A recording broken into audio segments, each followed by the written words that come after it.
Sport Reservation. Brought to you by KBFT, 89.9 FM, and the Minnesota Arts and Cultural Heritage Fund. On this episode of The Unexplained, Jane Villebrun tells KBFT's Chaz Wagner about a time she was driving near Four Corners trying to get home. It was late. She was sleepy and driving fast. When she turned the corner, hauling through the dark woods with sleepy passengers in tow, she saw something that made her stop. And I woke up because there was a person standing in the middle of the road, and he had a real pretty blue shirt. And when I saw him, I looked down and I was going 90 miles an hour, and I was coming up to them corners, and I said, oh, geez, I thought, 90? Oh, I didn't want to get home that bad. But, then, I was so tired. Well, that was it then, and it was later that I was talking to Uncle Bill and his wife Twyla at the time. I was telling him about that I saw that man standing in the road. And that man happened to have the same color shirt as they call him Swish. When he burnt up in that house, that was the color shirt that he was wearing. And I'm thinking that, he showed up there to make me slow down. And I did slow down then. Grandpa, my hair was standing up in the back of my head like that. And I thought I gotta wake up, so I stopped and I pulled over and I stood outside for a little while. That was enough to make me, get me home without falling asleep. So that was one of the ghost stories that I had. I got scared at that time, because I thought, who was that man standing in the road? What happened to him? When I got up to where he was standing, he was no longer there. But yeah, it was then that Bill and Twyla told me that was the same color shirt as Swish was wearing when they burnt up in that house. That's not the only unexplained experience Jane has had. She says she has someone watching over her. Before Earl moved away, him and his family were staying with me. And I woke up one night, and I woke up to the smell of cigarette smoke. We don't have no cigarette, no drinking, nothing in my house. But there was this strong cigarette smoke. And Buster used to smoke a big, long, brown cigarette, which was called Moore. He's the father of my children. And everybody knew him as Buster. I got up, went throughout the whole house. There was no smoke in the hallway, in the kitchen. But I went to my bedroom, and there it was just strong. It gets strong that you kind of get headachy like. Especially if you don't smoke, you smell cigarette, it's not a good smell. That happened 2 or 3 times. I was cleaning the top of the stove,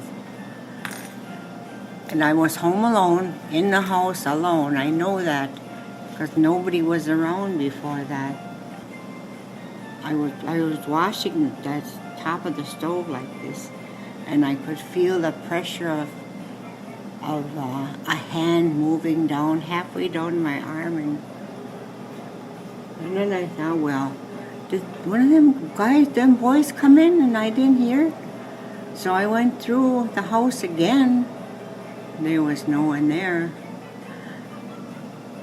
And there was another experience that I had there with, the actual feeling of that, the pressure of that on my shoulder down to mid-arm.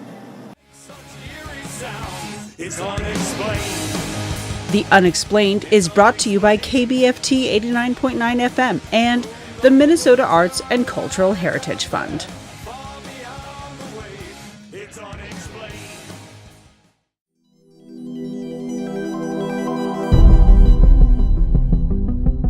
You're listening to The Unexplained, a series on the strange occurrences that have been witnessed or have happened on the Bois Forte Reservation. Brought to you by KBFT 89.9 FM and the Minnesota Arts and Cultural Heritage Fund. My name is Michael Connor from Bois Forte. When I was 12, I heard actual footsteps coming up the stairway in my mom's house. I realized that when I got to the door, there was nobody there, and the lights were off downstairs. And after that, there was about 4 or 5 years, my little brother, Marty, I come around a corner and there he was yelling down the stairs, who's down there? And I asked him who he was talking to. And he said he heard footsteps coming up the stairways, just like I heard before. But then again, though, nobody was down there. I know there's been a few incidents where my niece had seen somebody at the end of the hallway when she was very young. I think she was like 5 or 6 years old. She says there's a man down there, so. And that's not the first time, though. Me and my brother Vern also heard somebody coming down the hallway. I thought it was my dad, but my dad was in his room sleeping. Footsteps, and the doors were locked and everything, so there was no way that anybody else could be in there. I do believe, I believe that we live in a spiritual world. My son had me come over to his house in Palmquist. He has a half-brother that was, I think he was 2.5, and he was seeing something that we couldn't see. He was looking past us like it was moving around in the room. And then he'd look at us like, you guys don't see that. But yeah, we live in a spiritual world. I believe in things like that. So on the northeast side, I was appraising timber sale. And it just felt like somebody was looking at me on a ridgetop. That funny feeling that you get on the back, the hairs on your neck stand up and everything. Made me stop in a field. And then I went to the tree line, and then I just walked on the tree line and headed back to the truck. It was in the evening time. It was getting dark. And then I shot a deer on West Boundary. And I knew I had 3 extra shells. I knew I hit it. And I could see drops of blood. So I knew where it was, where I left off. And so I went back there, and then I could see that blood trail. And I started walking up on him. And the deer stood up. I was behind the deer probably about maybe 60 feet. I had a scope on the gun, so I raised that gun and I zeroed in on that deer. He was looking at me. But we both heard something on my right side, probably about 200, 300 feet away. The deer was looking in that direction. I was looking in that direction. And I knew whatever it was, there was more than 2. And it seemed like whatever they were kind of communicating.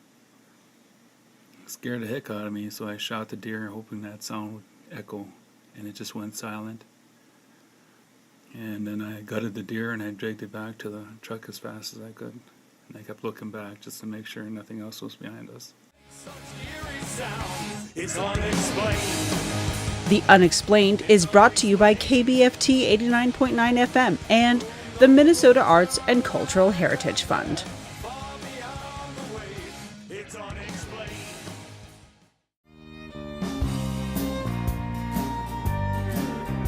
You're listening to KBFT's Virtual Music Fest, a live virtual music series brought to you by KBFT and the Minnesota Arts and Cultural Heritage Fund.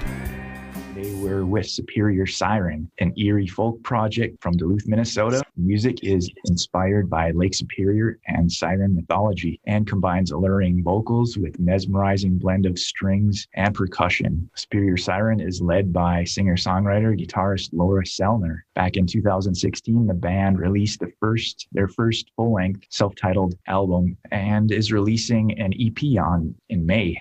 Yeah, welcome, Laura. Thank you for being here. Thanks for having me. It's an honor. This whole Superior Siren mystique is really cool. Can you just tell us where you got the idea and the inspiration? Yeah, well, I am born and raised in Duluth, Minnesota. And so I've lived next to Lake Superior my whole life and have always had a connection to water. And I attribute that to being a Pisces and always going to the beach with my mom growing up and loving to swim and loving the water. And so I definitely have this feeling of being like a mermaid. And when I wanted to start creating music, I wanted to create something that was a little creepy and different and maybe made people uncomfortable, but also was alluring and poignant. And so the siren mythology really fit that theme. And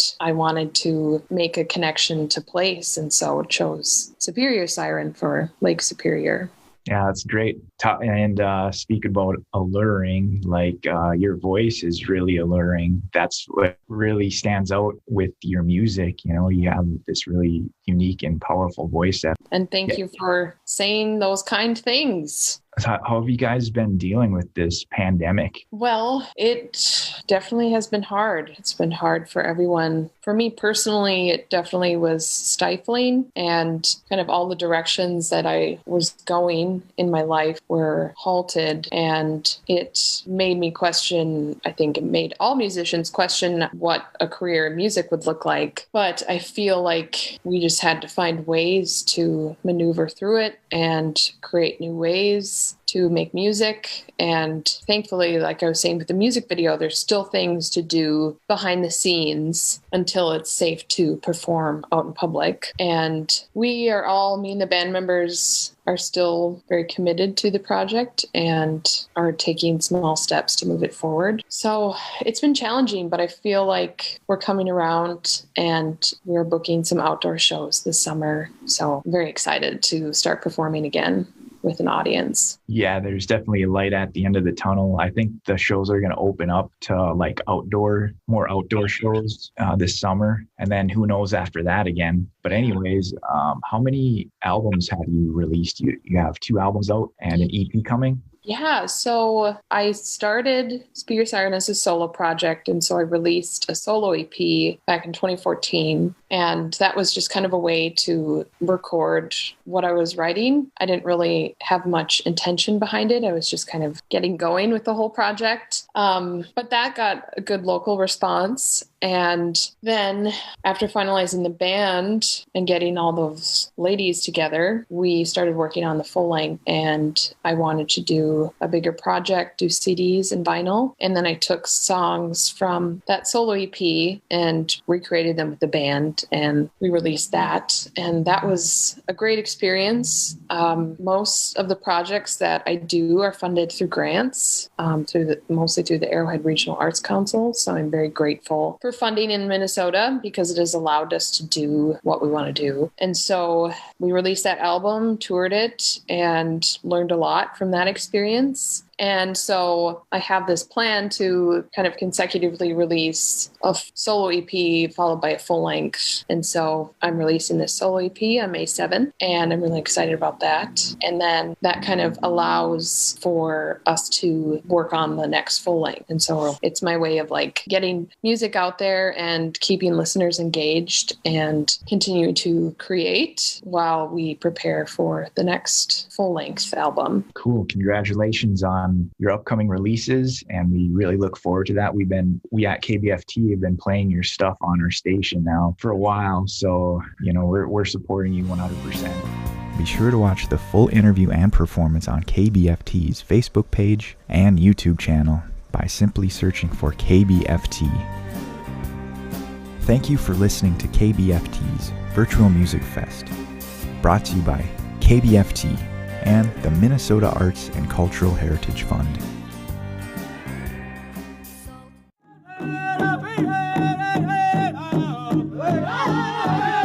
This is Native Fashion, a KBFT series about the tradition of regalia making and the people who do it. Bonjour, I'm Michelle Reed from Lac du Flambeau, Wisconsin, and I live in Upper Michigan. Started sewing and beading when I was about 7, and then about maybe 15 years ago I started doing more like machine sewing, and from there I learned a lot about applique, about pattern making, and different outfit stuff. Who taught you how to do regalia?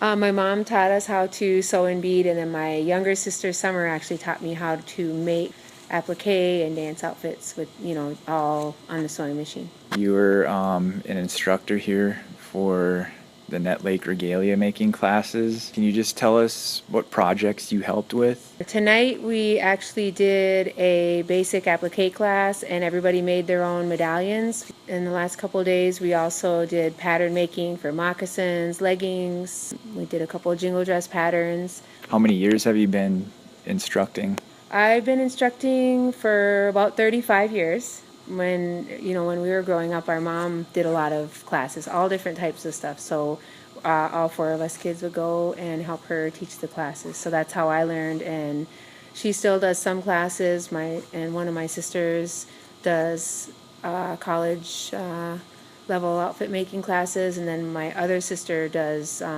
women's groups where she teaches. So all of us do that type of work. I'd say my favorite thing about teaching is, just like what I love about outfit making, is actually seeing when the product is done. The excitement of, the people who are making the items, and then when they actually see the finished product and realize how easy it really is to do that. They actually were able to make something. Yeah, that's probably the most exciting thing for me. How many outfits do you figure you've made? I could not even say. Honestly, I have no idea. Definitely hundreds, but I couldn't tell you how many. Now, your outfit is just amazing. Like, it's like beautiful, like beyond words. Can you talk a little bit about your outfit? I have many outfits. I have about 15 outfits, but I'd say my favorite beadwork is definitely my floral contemporary beadwork.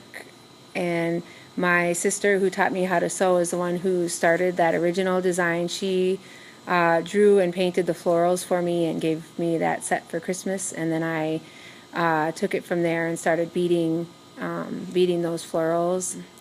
I decided to go with like a faded fire colored background, because most beadwork is, has a simple single color background, and that's what my other sets are.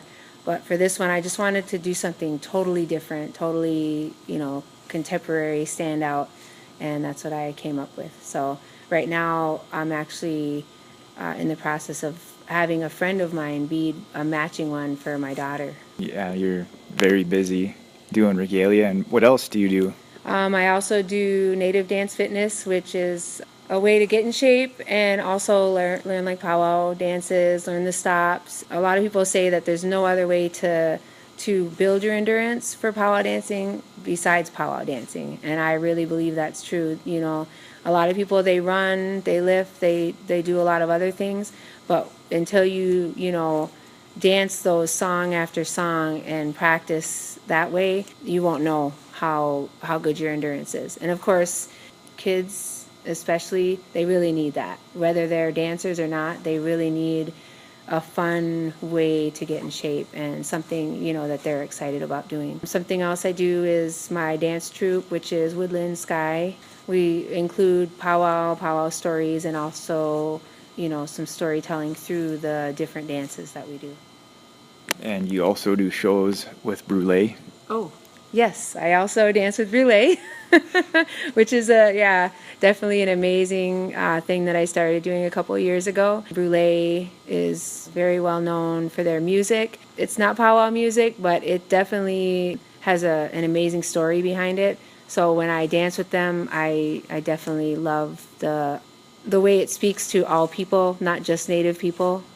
So it's been an opportunity to travel and I think bring our culture to many people. The biggest advice I can give to people who want to do this full time is to take a business class, learn about business, because art is an amazing way to pay the bills, but you have to know how to make the money, not just make the product. So that's definitely my advice for upcoming outfit makers. Thanks for coming up here and sharing your knowledge with the community. Miigwech. Miigwech. It's been an honor. Native Fashion is produced by the Nett Lake Radio Project and the Minnesota Arts and Cultural Heritage Fund.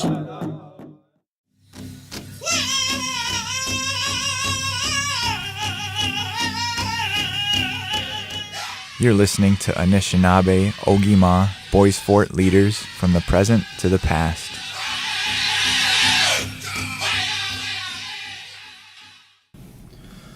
My name is Travis Morrison, and I grew up right here in Nett Lake. I am on the Reservation Tribal Council. Why did you decide to run for tribal council? It mainly come about by just people and residents asking me to run because they wanted another choice from some of the other usual candidates. I think I had enough experience and stuff to give it a whirl. What do you do, and what does that mean for the people of Nett Lake? Well, as a District 1 representative, I end up representing everyone, all of Boys Fort. The main thing is just try to get our finances in line and start building some money, which is kind of hard to do because we're so remote. We got Fortune Bay and everything, but it's still hard to get people to come there. And then on the government side, try to streamline our spending so we're not spending more than we're making. So eventually we're going to turn that around and start building money to sit on. And when it comes time to we need a new office building or a new fire department or something like that, we can have our own money to match grant funding or even hopefully enough to just use our own money to build something. Do you think of yourself as a leader? Yeah, it's like I suppose I do, but my background and where I come from is I don't really think of that. To me, I'm just me. I do what I do. If I don't know something, I can point somebody in the right direction. So I know a lot of people who can help in a way. So there's all kinds of questions that come to us, and now I can kind of make things happen. So I don't really order people around, but we need some help with this guy on this subject, and I can point him in the right direction, and things seem to get done. Mm-hmm. Who do you consider a leader, or who have you looked up to? I've always looked up to my granddad, old man Dan Morrison Sr., just because when I was a little kid, he was always, I suppose, doing what I'm doing, getting stuff done. And I saw it, but I didn't realize what his job was. And as I got older and I knew what he was doing, and there was a lot of times he was hands-on helping somebody. Your family has a history in tribal government. Can you tell us a little bit about that? Yeah, well, I suppose it started out with my grandpa, and he's been in there. Then my uncle Dave Morrison was in there. He's still in there, and he's been in there quite a while. So he's always been around. He's shown me the ropes, introducing me to other leaders on other reservations. It's kind of cool when you get out of here and you see him at other places, and you think, holy, he knows his stuff. Mm-hmm. So what do you think of some of the challenges Boys Fort residents face? Things to do. There's not a whole lot to do. We do the basketball, me and Brandon, and not everyone participates in that, but there's other things other kids can do, but we just need more parent volunteers and stuff to step up, kind of like what we did. And now our little basketball program turned into something pretty unique. A lot of other communities try to do what we do. Mm-hmm. So one of the challenges for the youth, I think, is finding something to do and somebody to show them. Tell me a story about growing up here in Nett Lake. What's something you remember about this place that's different from any other place you visited? The thing that sticks out of my mind the most is how we used to walk down to the landing here by Spirit Island, and we'd go swim to the island, which our parents didn't really like us to do unless they're around, and, because some kids can't swim that good. And but we'd as a little group of boys, we'd all take the swim. It was kind of like a initiation, or? Yeah, kind of like a passage to to something else. You could do that. You're cool. You're cool. You're one of the big kids. And little did we know, on some years you could almost walk out there. You could walk so far that you'd only have to swim about 20 yards, 30 yards, then you could walk some more. But when you're swimming that, you don't know it. So we'd swim all the way out there, spend a little time there, rest, and then we'd swim back. Any words of wisdom as we close? I just say enjoy life. Some things you can change, some things you can't. The most part is stay positive and everything will work out.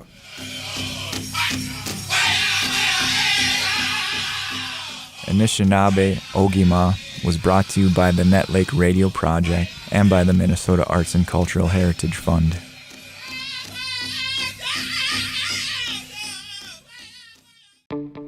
Welcome to Boys Fort 90. Boys Fort history in 90 seconds.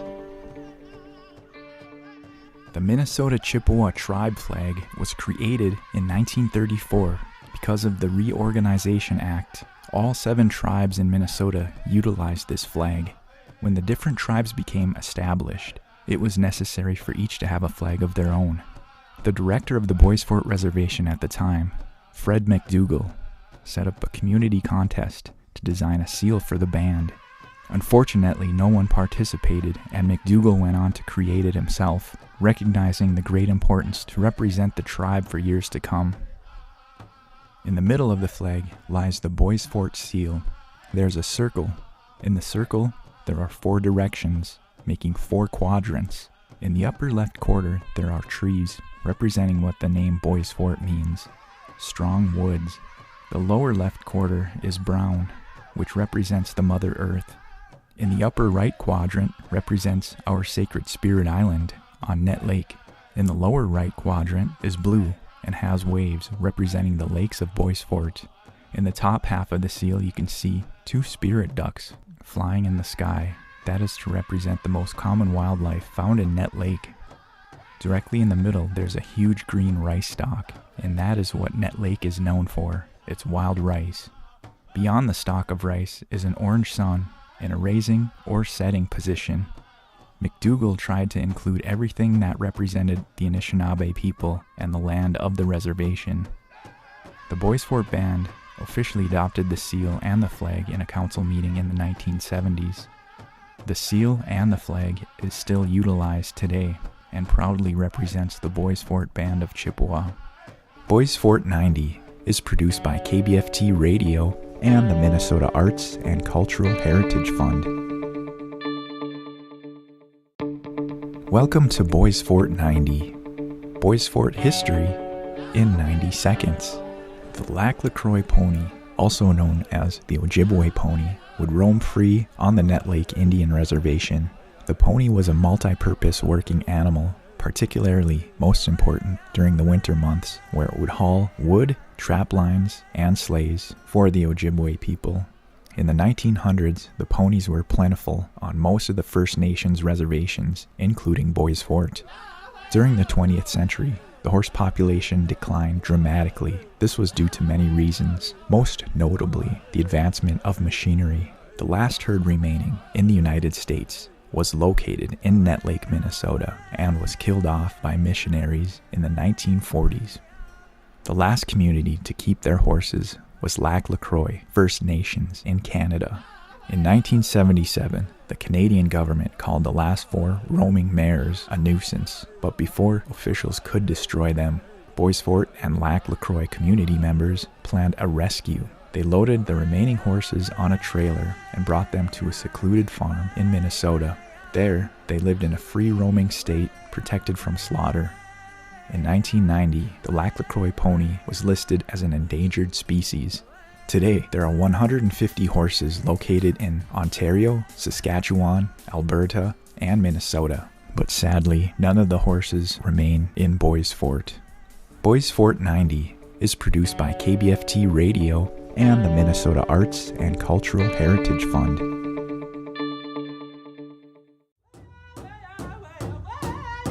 You're listening to Native Arts Fest, a series that celebrates the vibrant Native arts community in Minnesota.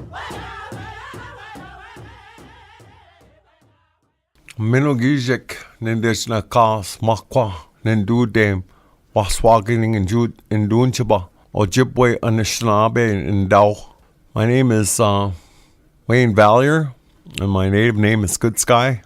My family is the Bear, and I'm from Lake of the Torch, or Lac de Flambeau, Wisconsin. Wayne Valeri is an artist and educator. He's been teaching at Lac de Flambeau Public Schools in Wisconsin since the year 2000. He's considered himself an artist for as long as he can remember.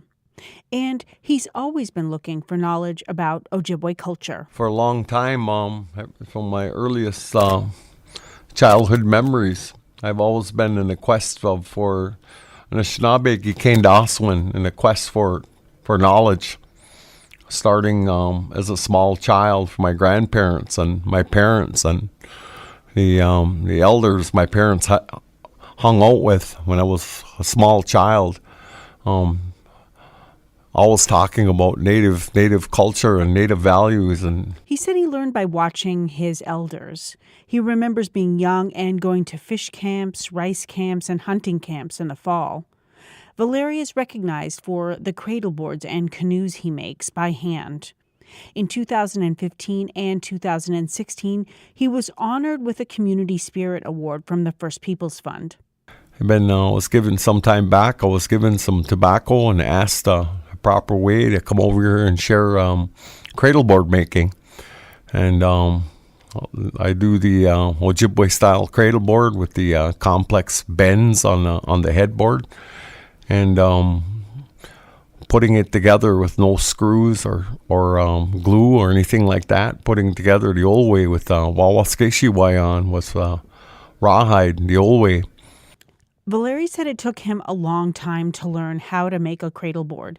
He explained, you just can't use any kind of wood. You have to understand how to bend it and the tolerance each kind of wood has. He's used cradle boards for his children, all 8 of them. He was in a cradle board too, and he says his grandparents also used cradle boards. He enjoys teaching kids how to make them and young parents too. The reason I decided to accept the tobacco and I travel around Anishinaabe country and get asked here and there to share some of that. So, so that we don't forget, so we don't lose that Gikendaswa and that knowledge on how to make those traditional boards. In addition to teaching, Valeri also knows the history behind cradle boards. Well, one of the first receptacles were actually wigwas made out of birch bark. Our Ekwewag, Winnebuju was actually put into a wigwas stickanoggin, a cradle board that was made out of birch bark, and that was used for a long time.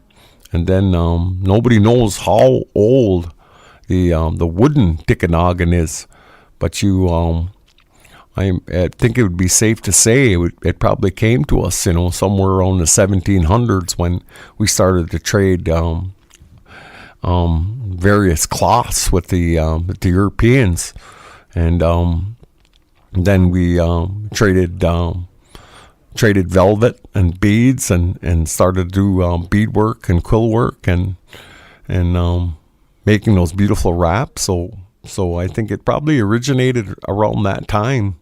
Valeri says if you want to make a cradle board, just look to some of the historical photos taken about how different tribes all over the Great Lakes area made them. Some of the old archaic photos of cradle boards are out there in different historical societies. Look at those photos. Look at those sizes. Cradle boards weren't just a way for parents to carry their babies. It was also a way for children to learn.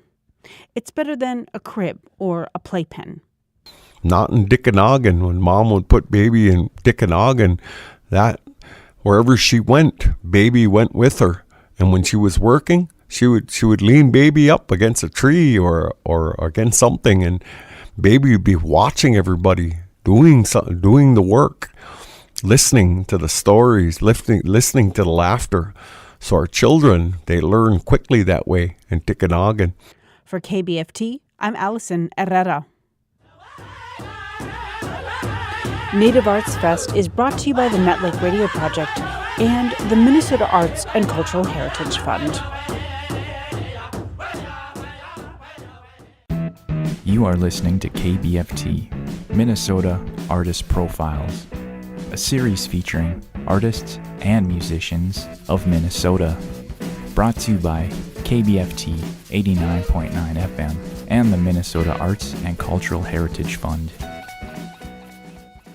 Darren Landgren is an artist specializing in metals who is from the Nett Lake Indian Reservation in Minnesota. Bonjour, Waskane Benesi Indigenakas. Darren Landgren is my English name.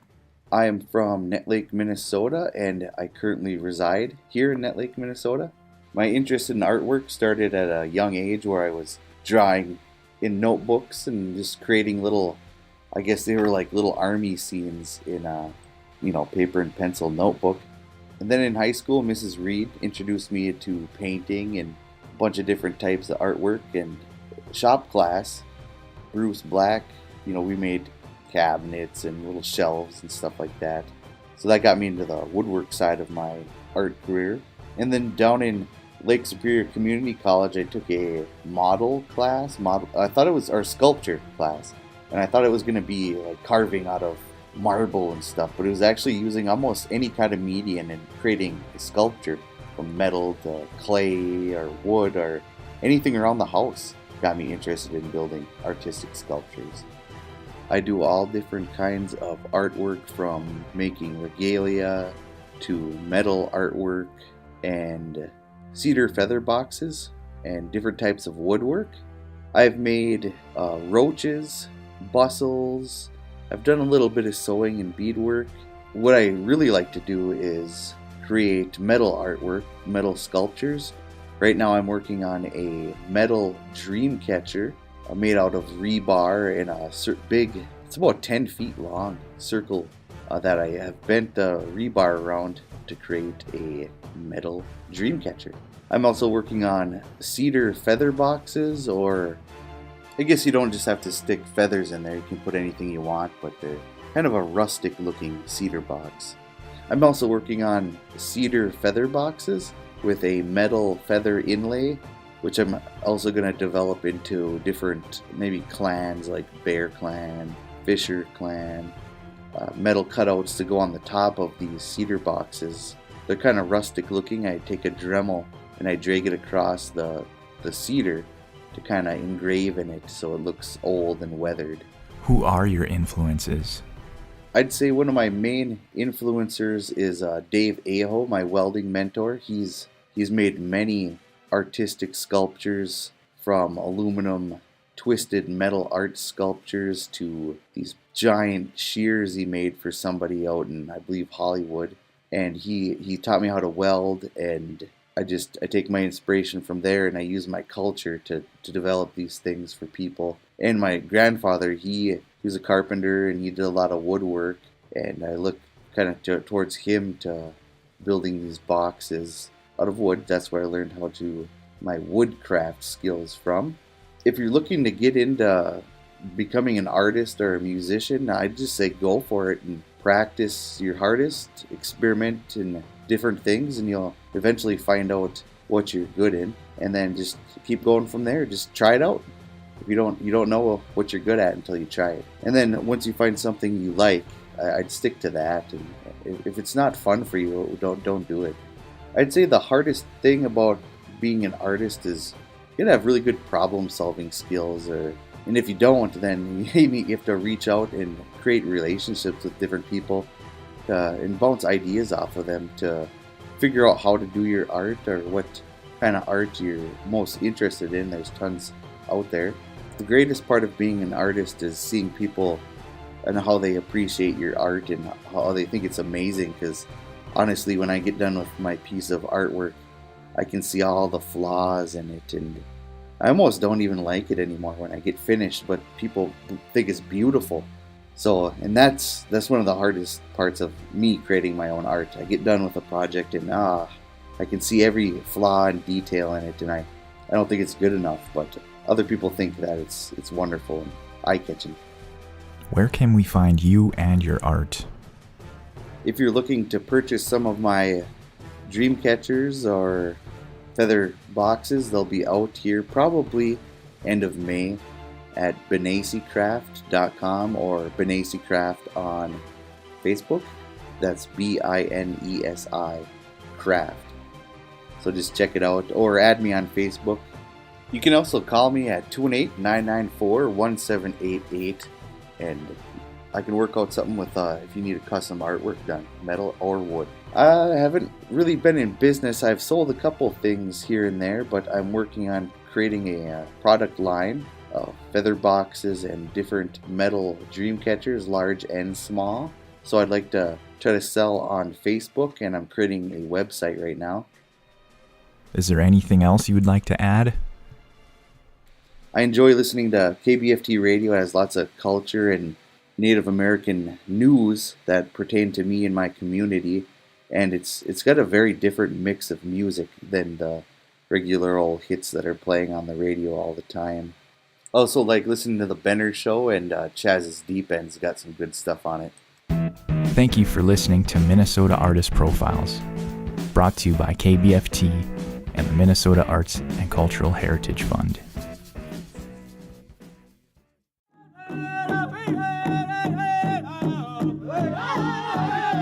This is Native Fashion, a KBFT series about the tradition of regalia making and the people who do it.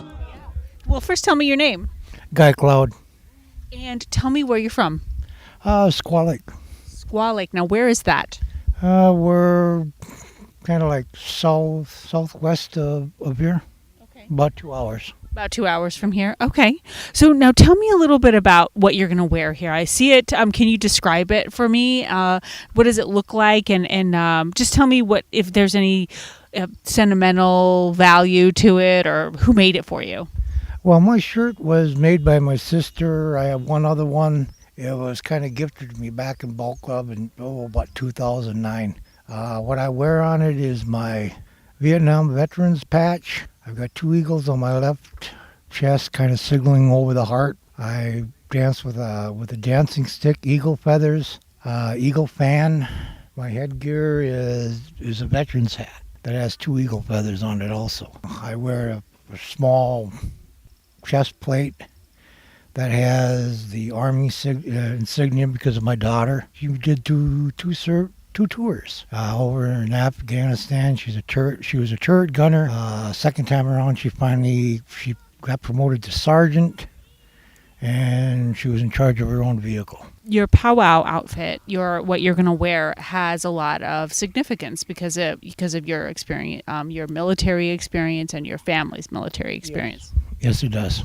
Why is it? So why put that on what you're going to wear and dance in the arena? And why is that so important to you? Well, to me, it's, what's the best way to put it? I recall growing up, I guess, mainly seeing the older style powwows. When I go out and dance, I don't dance for myself. I dance for my mom, dad, my grandparents, and fellow veterans. And it's an honor. Yes, it is. Tell me the colors of your ribbon shirt and why you chose those colors. That was what my sister chose for me. When she gifted it to me, you have to accept it. It's a gift. You can't say no. So, and especially if it's your sister. Now tell me how you got the Eagle staff. Did you have to? Was there something special that you had to do to be able to get that? Military veteran. Okay. So military veterans get those. Well, maybe not all the time. In the manner of how you get them makes a big difference. Can I ask what was really memorable about your service? Just tell me a little bit about that. Just because it seems like your regalia has has a big tie to your military service. So, and maybe there's something there that happened to you that really that you remember really well. Well, being in the Marine Corps, basically, I look at it with the same values that they have. I see when I dance and what I see during a powwow. It's basically honor, trust. Well, thank you so much for your time, and thanks so much for your service. Well, thank you. You're welcome. Native Fashion is produced by the Nett Lake Radio Project and the Minnesota Arts and Cultural Heritage Fund. You're listening to Native Writers Fest, a series that features Native literary talent from Minnesota and beyond. Native comedy is full of irony, jabs at stereotypes, and it's meant to make fun of sometimes painful subjects. Like the time famed comedian Charlie Hill took the stage at a comedy club in the 1980s, talking about sports teams using mascots in a derogatory way. Remember, this was way before the recent name controversy with the Washington team. And then they'll make you mascots at ball games, and then you'll feel, all right? I mean, I watched the Super Bowl. I was for the Washington team, but the Redskins, I mean, the team is great. I like Riggins and all, but the Redskins, right? Where's mascots? Redskins, Braves, Bucks, the Chiefs. I'd like to see the Kansas City Caucasians. That would be kind of, white guy out there wearing a leisure suit. The thing is, he made people laugh about a subject that today is cause for protest. Dene comedian Mark Yaffe and Red Lake Ojibwe comedian John Roberts are following in Hill's footsteps with their brand of sharp comedy that sometimes pokes fun at painful truths while making you laugh out loud. KBFT brought both Yaffe and Roberts to Nett Lake for a recent Native comedy night. Natives in the house, we are going to party like it's 1491. Let's go, people. Mark Yaffe hasn't had what you would call a traditional career. His first comedy gig was at a traffic school in Southern California. He then went on to take a stand-up comedy class and eventually performed. I did first show I did in front of like 10 people, and like 2 people laughed, and I said, hey, this is fun. So yeah, I didn't let those other 8 people stop me. Took off from there, been to 43 states, 11 countries, performed on a flatbed in the middle of the desert in Iraq for Marines, got my head shaved while I was doing that, and got to do a show on Alaska Airlines for passengers on the way to the World Eskimo Indian Olympics in Fairbanks, and I've done shows in the middle of the South Pacific on a giant rock in the Sierras for a tribal gathering. So it's been I haven't had a traditional career necessarily, but I've had a lot of fun. Yeah. Today, Yaffe makes a lot of people laugh with his brand of sharp humor that takes aim at social issues while having a good time. Yaffe grew up in Southern California. He was adopted and didn't learn about his Dene heritage until he was 25. He got a letter from his mother along with pictures that arrived at his work, the Department of Motor Vehicles. Sent me this big envelope and pictures of my mom and my dad, and his family came from Gallup area and worked their way to Los Angeles, and then gave me kind of the whole history, and we stayed in touch till she passed away, and I have half brother, half sister. And even though he's experienced success in his career, there still have been some challenges. One is just being known as a Native comedian. I think the challenge for us is the people don't think you're marketable. They say, well, okay, Indians 1% of the population. There's not a huge demographic to bring crowds. So some of the tribal casinos would be a little hesitant to bring us in unless it's a tribal event or Native Heritage Month, something like that. But the mainstream casinos and mainstream clubs, they just like, one, they're worried, oh yeah, there's going to be, we're just going to come out and bash white people, and it's going to be too touchy. And two, people they just don't know if you're a draw. So, but he said he's worked the label Native comedian to his advantage. So I think it's all in the fact that people are respectful by and large in Native culture. I guess maybe it's just the times, and now I guess Indians are in. Tanya Joe Hall. Are we live? Yeah. Oh, hello. My name is John Roberts from the Red Lake Nation. Full-blooded Ojibwe. I'm a married father of 12. Yes, 12 kids. I do know most of their names. I've been doing comedy since 2009. John Roberts was inspired by his Uncle Joe. He said his Uncle Joe used to diffuse tense situations, like the time they were all in a tornado shelter together. Well, comedy to me, since I was a kid, I had my Uncle Joe. He passed away in 2002, and he was the one of the family. He had the energy, always making people laugh. I remember this time we were in, it might have been a tornado, and the whole family had to go downstairs. My grandparents, my uncle, his wife, my mom, my sisters. We had to go downstairs, shelter in the basement, and it was dark. All the lights were out. The power went out, and he was just there. Not telling jokes, but he was just keeping the mood light. Making sure everybody wasn't panicking, and it was just.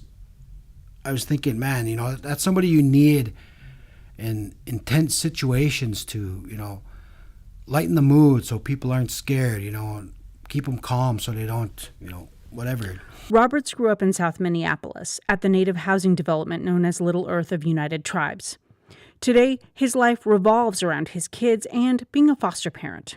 Trying to make my res a little bit better by contributing the best I can. I used to be a volunteer softball coach, baseball coach for about, I think, it might have been 10, 11 years. Yeah, just pretty much keeping busy. Trying to be a positive influence on the nation, 4 years ago, Roberts teamed up with fellow comedian Robert Fairbanks, where they embarked on a trip to Hollywood for a documentary called Res Comedy. To be in northern Minnesota and to call yourself a stand-up comedian, well, it sounds like a movie premise.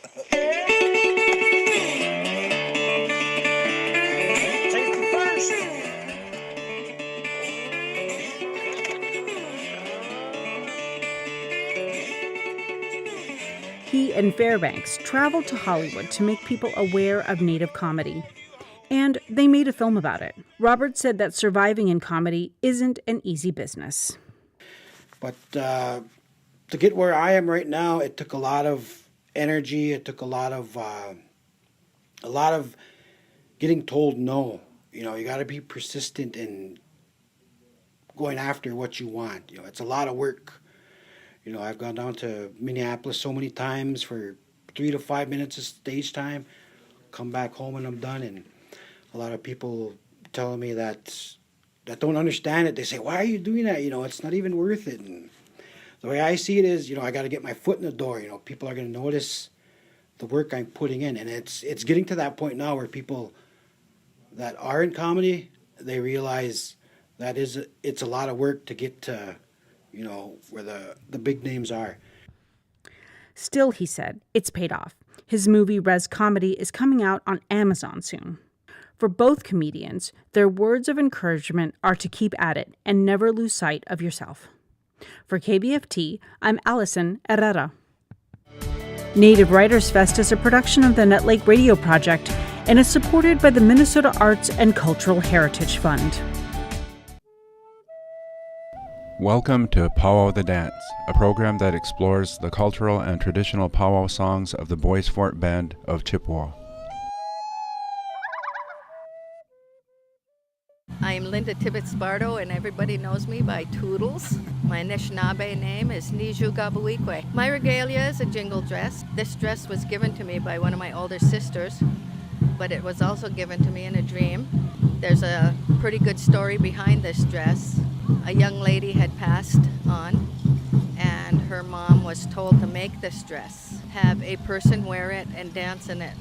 Every time she asked anybody to help her do it, they wouldn't help her. My older sister Elaine told her she'd help her make it, and both my sister Elaine and Fern Isham put the dress together. They are the ones who made it, and gave it to the mother, and she was to find somebody to wear it so that they would dance in it for 4 years to help her healing with the loss of her daughter. My sister Elaine stepped up and said that she would wear the dress. In the dream, I was given a blue and white dress, and I just happened to be sitting down talking with my sister about it, and she said, "Here." She said, "I can't dance for this anymore." She said, "Here's a blue and white dress that you were given in your dream." And she said, "You can have this dress, but also remember that you're dancing for this young lady and for her mother's healing when you dance." And knowing the story about the jingle dress and understanding the significance of the jingle dress out in the circle, that those of us who wear a jingle dress bring that healing into the circle. And so every time I go into the circle, that's what I do. I bring in the healing. I offer prayers for people that I know who need healing, even sometimes for my own family. And that's the significance of the regalia that I dance in and that I wear. But I was young when I started dancing here, where the senior assisted living building is right there, is where we used to have our powwows. Okay. And it was the old Ball Diamond. And that's where I started my dancing. Okay. And I danced a jingle dress then when I was young.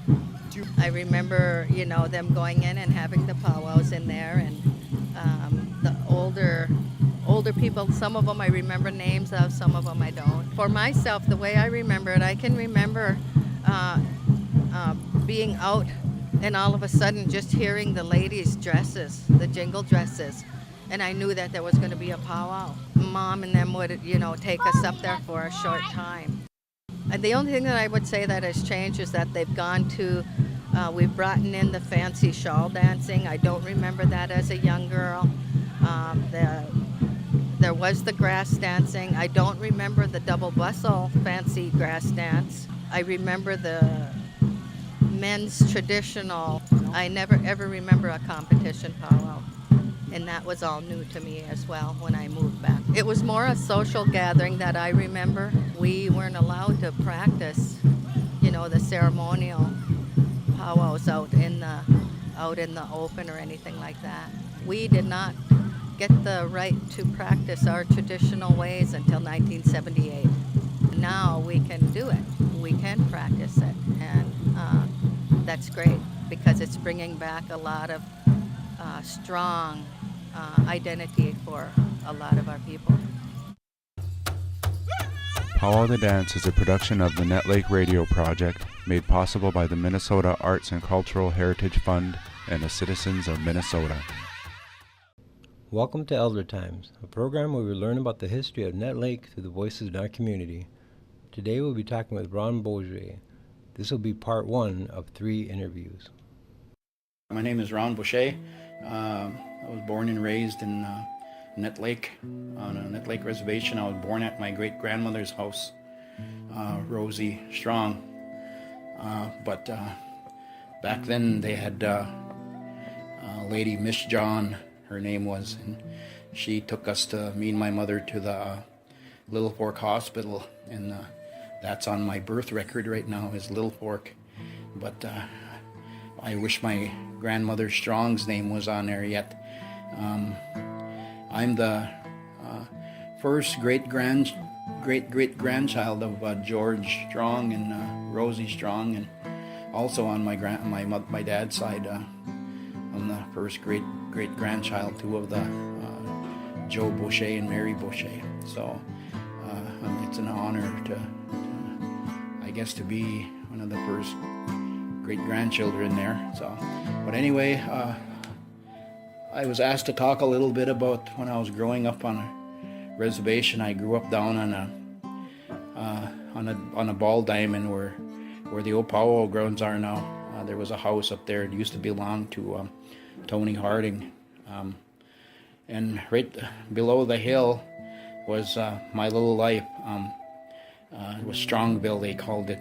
My great uncle Herbert and my great uncle Johnny and my great uncle Louis and Herbert and my great auntie Annie. They all lived down there. And Spuddy and my great grandmother lived in that house down there. And so it was a big thing for us to go down there all the time and learn. Play with everybody down there, down around Strongville, or Squeaky and Roger Strong and Galig and Norman and Lulu and Herbie and all them boys, strong boys, Gayo, Kenny. So that's where I grew up. I grew up with those guys. Language was we spoke language. They spoke language to us a lot, to me and Reggie when we were growing up. But today, I struggle with it today because I never really, after I got into become a teenager, I never really spoke language after that. But I always remember speaking it when we were little with my grandmother and my aunts and my great uncles. We grew up around Nett Lake there. Me and my mom, my dad, and my older brother, my uncle Justin, who was like a brother to me. My mom and dad raised him ever since he was 4 years old, and then he lived out on an island with us at Burnside Lake. He lived with us all these years till he graduated high school. Off and on, once in a while he'd get mad at my mom and he'd go live with our aunt Annie down at Strongville. But we all grew up cutting wood, hauling water. I remember during the times when it was time to wash clothes, we'd have to haul a lot of water to fill up the tubs and stuff for my mother and rinse water and then it was a big chore that we had every day after school to chop wood and so we all lived up there in that little house. My mom, my dad, my older brother, and my two younger brothers, Jim and Elmer Bazug. So they were just Jim was just a tiny baby then, and so was Elmer. He was pretty tiny, small yet.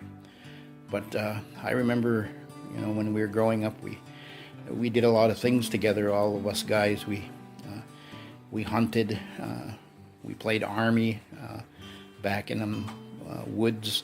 We walked all over in them woods and out to Jory's field. We had trails, we had little campsites out there. We'd stop and make tea. Those were the fun days, and we'd go always out in the canoe. We'd go explore around the lake shores and walk up on the shores and look for things, and it was pretty good back in them days. Really didn't have nothing to worry about, because it was, I don't know, it seemed like we were free, back in them days. Like nowadays you gotta answer to something, or you can't do this unless you have a piece of paper saying you can, but back in them days it seemed, like I said, free to us, and my great grandmother always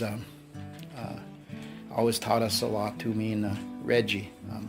I grew up pretty close to Reggie Strong when I was growing up, and Lulu and Herb. Those guys were pretty close to me, and so we did a lot together. We hunted, a lot of crazy things back home, back down in Strongville, and the horses. My grandmother had horses, and I remember we used to ride them horses, and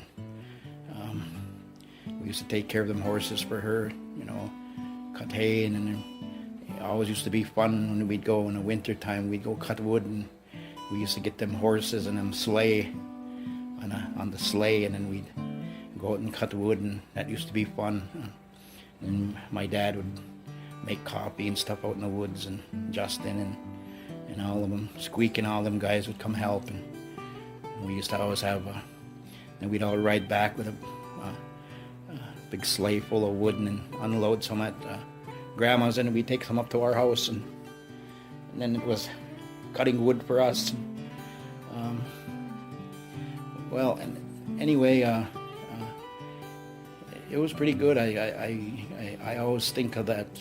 Now that I'm 59 years old, I always think back of those days, and days that they make me laugh, and then some are sad, and sometimes I miss those people that are gone now before us, that I grew up with, and I always think of them.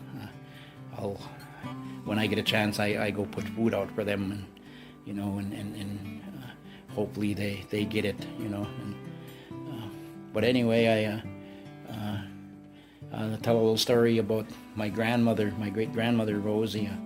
Me and Reggie learned a good lesson from her years ago, and we used to go up to her down to when we go down Being Strongville down there. My Auntie Annie Strong would call us in and tell us that Grandma would want to see us, and so we'd go up and visit. We'd go up her stairs, and then we'd walk back there and go visit with her. And back then we knew how to talk Indian and understand Indian, both I and Reggie, and that's all we did down here was Indian. It seemed like Squeaky and Glig and Clara and Karen, all of them, they spoke the language, and except when we were joking around about stuff, but we'd go. Me and Reg would go up to my great grandma's room, and she'd always give us 4 things, each of us, and she'd tie it up in a little cloth. It was a marble, a piece of a piece of maple syrup candy, and then a nickel, and then some tobacco. And she'd fold that up and tie it up, and she'd give us each one, and then she'd explain to us or what we put in there. And anyway, one was for playing, one was to buy something, one was to eat, and then one was to pray. And that's one thing I never forgot, even as young as I was, because she used to do that to us every month and go up to her place, and then it was a good lesson, that she taught us, and I always think of that. I always think of that today. That back then, those little 4 things, meant we had everything. And nowadays, we can't get enough.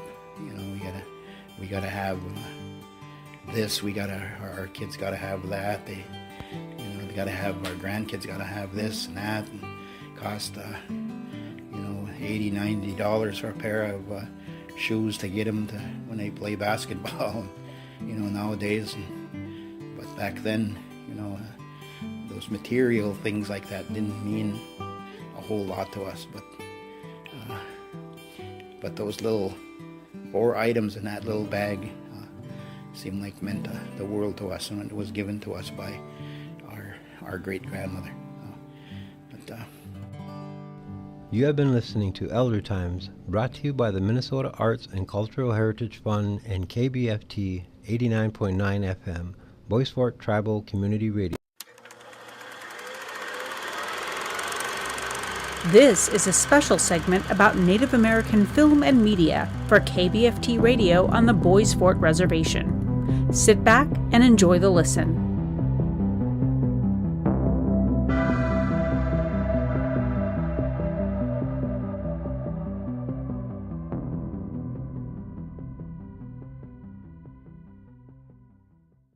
Say, hello, Boys Fort. Hello, Boys Fort. Vanessa Jenkins here. I'm from Boys Fort. Boys Fort? Just Boys Fort? Yeah. Born in Duluth, Minnesota. You came to the Film Fest series. Oh yes, the Film Fest. How many shows did you attend? I think 3. Wow, that's pretty good. Yeah. Pretty good odds. We had 4 of them. Yeah. What'd you think? I thought it was pretty cool. I got little inspiration with that and learned how to make more like the videos or homemade films, and brought my niece with me a couple of those times. She's actually really good. She has her own like YouTube videos, so I thought maybe she could get inspired with all that. That's cool. So out of the 3 festivals that you were at, which one was your favorite?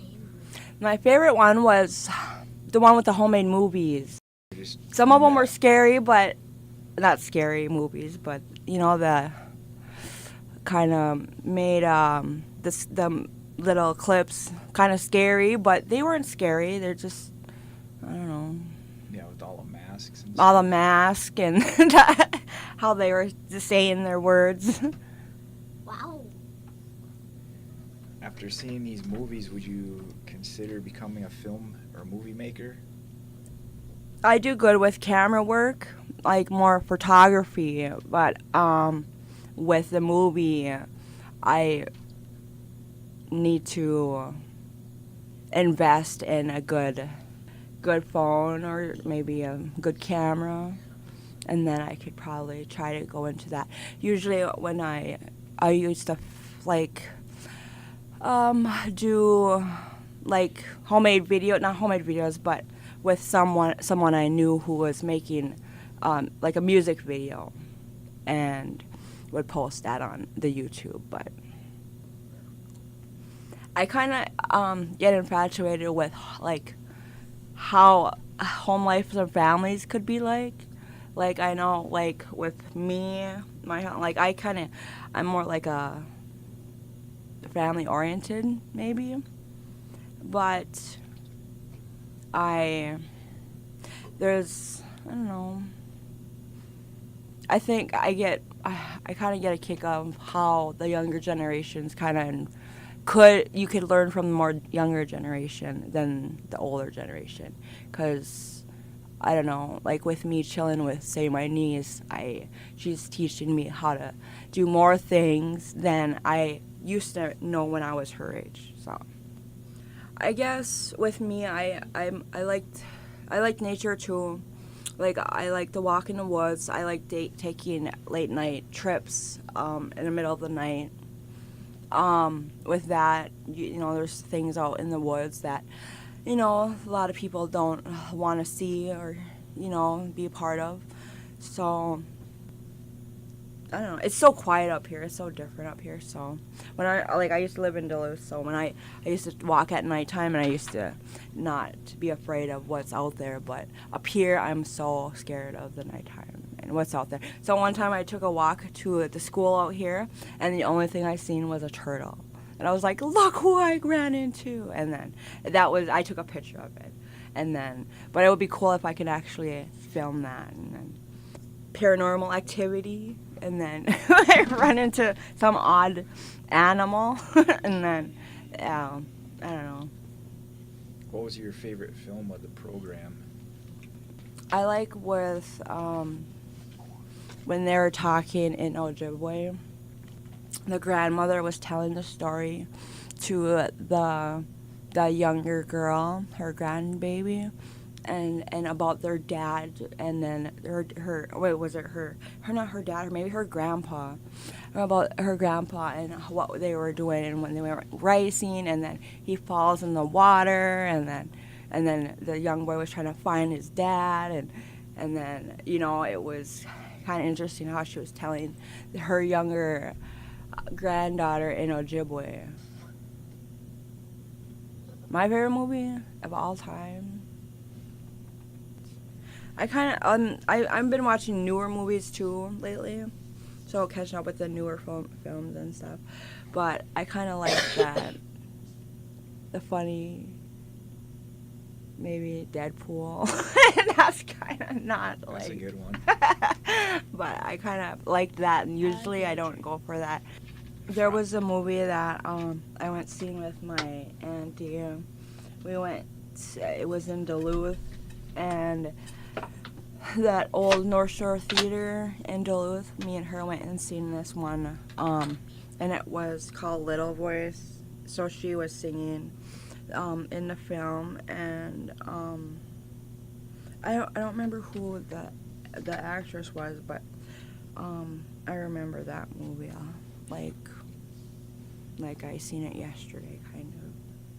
I think maybe the film festival was really good. It was nice that the Trinity is doing certain events, and I know like people would see like, oh, there's food here, there's whatever here, but they don't see like what the flyer actually says. So it's like a learning experience, and you can take a lot out of it. Thanks for tuning in to our special series about Native American film. This story was brought to you by the Nett Lake Radio Project and the Arts and Cultural Heritage Fund of Minnesota.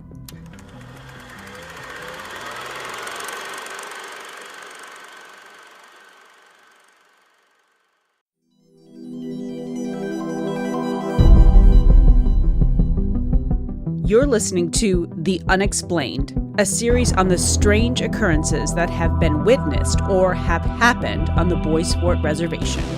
Brought to you by KBFT, 89.9 FM, and the Minnesota Arts and Cultural Heritage Fund.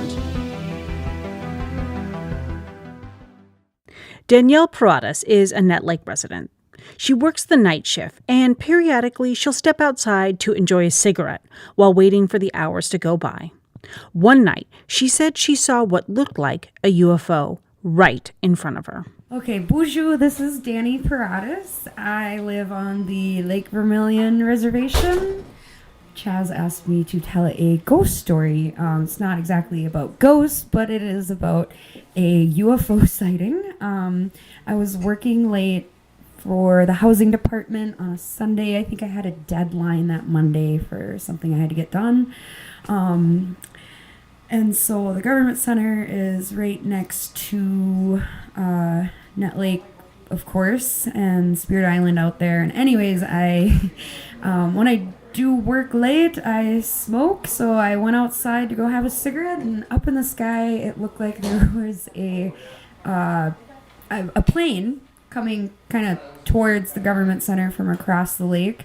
There were lots of clouds, and so when I was coming through the clouds, I'm like, that's a really low-flying plane late at night. It was just weird, so I was just watching it, and then it stopped right almost as soon as it was kind of breaking through more of the clouds, and like very, very close in terms of like how close it was to the ground. Well, anyways, it was just stopped, and it was hovering, and then all of a sudden I could see more of like its structure, and it was more of a triangle shape. I know UFOs are thought to be like saucers, but this one was a triangle, and I just stared at it just like, whoa, and it started moving like, I don't even know how to describe it, like clockwise, not spinning like a saucer, but it was spinning like vertically, like up and down. And as it was spinning around in the sky, it started shooting red beams of light that went through the air pretty fast and would just kind of dissipate in kind of all directions. And I was just staring at this, and I had two boys at home down on Pineview East with a babysitter. I called the babysitter to make sure I was not going crazy, that there was something. When she answered, I said, hey, can you look towards Nett Lake? tell me what you see. Is there anything in the sky? And she goes, oh my God, what is that? And I said I didn't know. And we both kind of just stayed on the phone together, talking about what it could have been. We're like, UFO.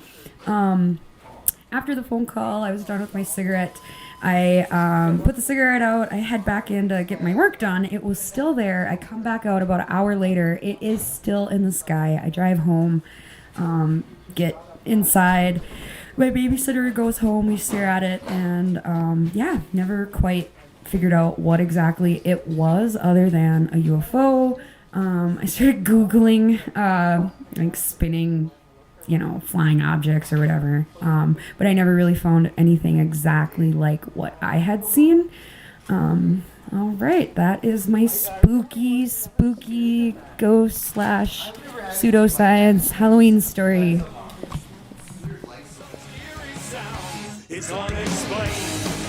The Unexplained is brought to you by KBFT 89.9 FM and the Minnesota Arts and Cultural Heritage Fund.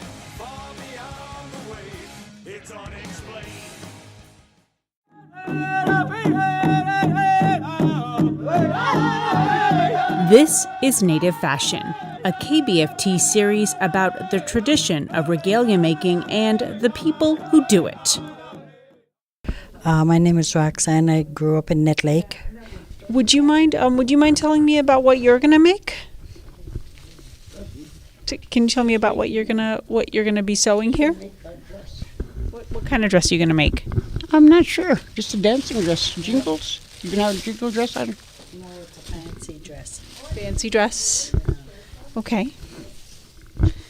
Do you mind if I record you and if I ask you a couple questions? We're gonna be busy here.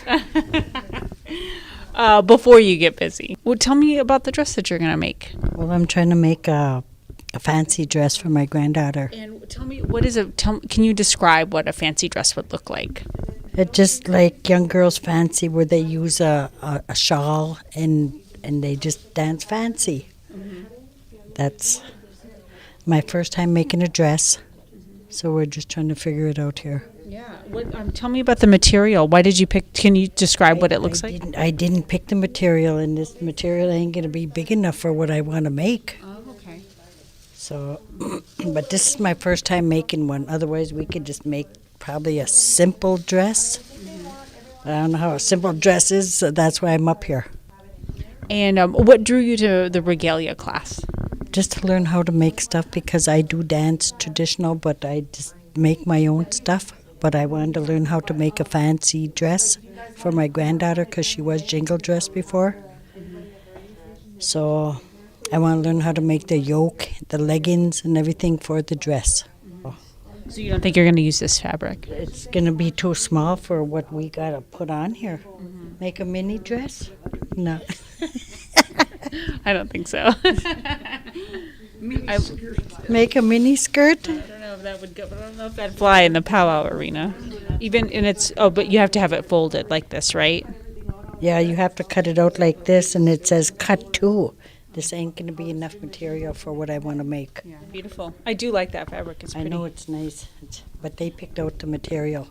Oh, they did? Yeah, so I just told them kind of what colors I wanted, mm-hmm. and so I just got 2 pieces, so I don't know. Mm-hmm. How long have you been dancing? Probably just a couple of years. I just wanted to dance traditional, so I just got a skirt, and I make my own ribbon shirts, and... So. Tell me about making ribbon shirts. What is that like? Does that take a long time? And even putting the ribbons on? No, it don't take long. It depends on what kind of ribbon shirt you make. I just buy the rings. There's little plastic rings that you can buy, and you buy the ribbon, like maybe so long, whatever, and then you just tie them on the rings and sew them onto your shirt. Mm-hmm. You could just go buy a regular shirt. Oh, and then you just... tack them on, yeah. Thank you for your time. It's really pretty. Native Fashion is produced by the Nett Lake Radio Project and the Minnesota Arts and Cultural Heritage Fund. Ogama in Bois Forte play an important role in the tribe's history and future. Some are spiritual leaders, while some led the tribe through turbulent times when fighting for treaty rights and basic necessities were the most important thing. While modern-day leaders also fight for these things, creating jobs, helping get development started, and building government centers, health clinics, and schools are also at the top of the list. This is all while preserving and protecting traditions and Ojibwe culture. It's what makes Bois Forte so special. And it's the reason the Heritage Center near Tower, Minnesota exists. For the last 14 years, the Heritage Center has showcased Bois Forte history, language, and customs. I took a tour on a warm late summer day with the center's executive director, Bev Miller. She told me all about an exhibit on Bois Forte chiefs, or Ogama. Some of the pictures on the wall date back to the early 20th century, and information on them dating back to the tribe's recorded history in the 1830s. So, okay, tell me, so where are we? Just set the scene here for our listeners. Where are we? We're going to be looking at the past chiefs of our Bois Forte band. And so did you help put this exhibit together? I think it was Phyllis and Rose Barons. They were part of the people that put these exhibits together along with others. I think we had like 16 chiefs in our band, and they lived all over the lake. And each clan had a chief. What clan are you? I am Bear. How important were the chiefs in each band? They were the leaders. Well, I know they had like meetings. I know the Bear clan, they were like the healers, the medicine people. Well, right now I've been reading a book on Chief Bustakagan, and he lived on the Deer Creek sector of Bois Forte, him and his family and his relatives. And right now there's nobody that lives on it. He helped he helped the non-natives also. I know he was, he worked with them when the flu epidemic came. So he helped his people plus the non-natives. John Nett Lake, looks like a modern, taken in the recent history. Do you know anything about him? John Nett Lake, I think he got his last name. There was a mistake or something about where or what his last name was there, because he didn't speak too much English. So, and they were trying to ask him his last name. I don't know if it was true or not that he said Nett Lake. So. For Bois Forte Tribal and Community Radio, I'm Allison Herrera.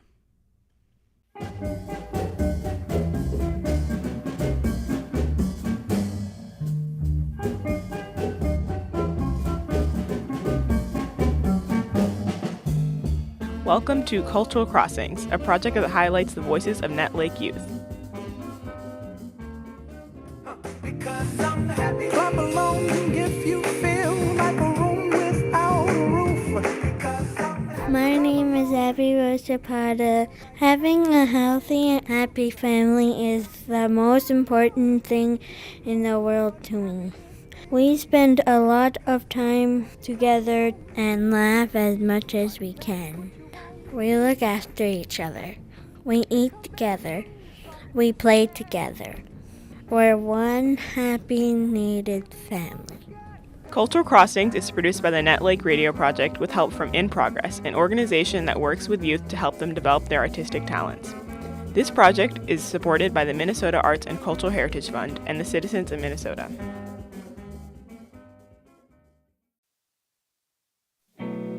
You're listening to Native Art Festival, a series produced by KBFT Radio and the Minnesota Arts and Cultural Heritage Fund. All right. But I mean, you don't have Leah Yellowbird is a painter who's originally from International Falls. She's not just any painter, though. Leah Yellowbird's paintings look like beadwork. She shared her unique style of painting during a class as part of KBFT's Artist Series. I brought something really simple. I brought a page from an Ojibwe coloring book. The reason why I did that is because I wanted to show how something as simple as this children's coloring book can turn into something that's not so simple. You know, you've got an outline and the rest is creativity of whoever's choosing to do it. And if we have 20 different people here, every painting's going to be different. How did Leah Yellowbird get the idea for her beadwork painting? She tells KBFT the story of how it all started. I always did something. Like, I always did something with my hands. I always beaded. But I painted, when I started painting, it was, my dad had passed. And so I took my mom to Arizona for the winter. It was her first winter alone. And so we got this little trailer at this retirement park. And we got there and I brought my kayak and stuff because I love to kayak. And these retirees party like gangsters. And I could not keep up, nor did I want to. And my mom was having a blast and having so much fun. And so I was kayaking during the day. In the evening, my bead time. I didn't bring any beads. So I went to a hobby shop and I bought one of those 24 paint kits, 24 colors, tiny little tubes. And I bought a couple paintbrushes and I bought a roll of canvas. Didn't have a clue what I was doing.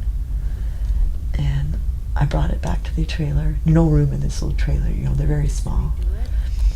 And I laid it out on the little kitchen dinette table that was in the trailer.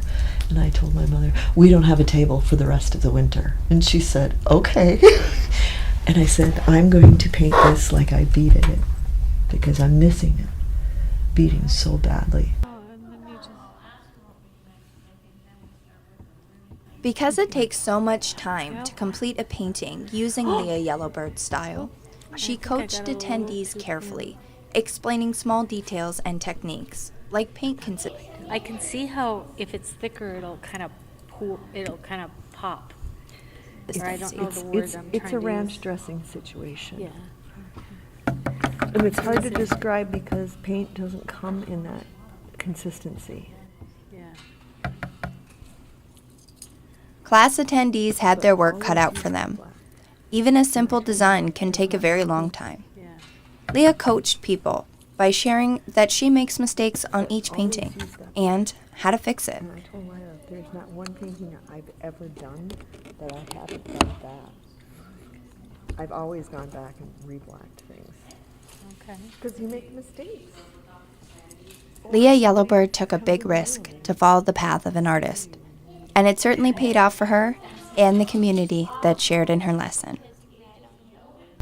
What do I have to lose? Well, I think you're putting a dot. I've got nothing to lose. I only have to gain. And they're reaching out for me, these ancestors are, and they're offering me something. Do I take it? Or do I spit in their face? So I took it. I quit the good job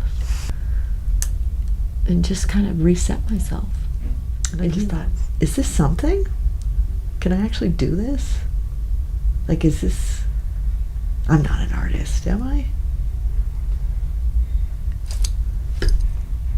And then I decided to stop thinking about it. And just, if the ancestors were allowing me to do it, just go ahead and do it and keep doing it until they stopped.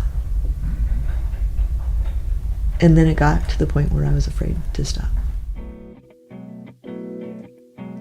Thank you for listening to Native Art Festival, brought to you by KBFT 89.9 FM and the Minnesota Arts and Cultural Heritage Fund.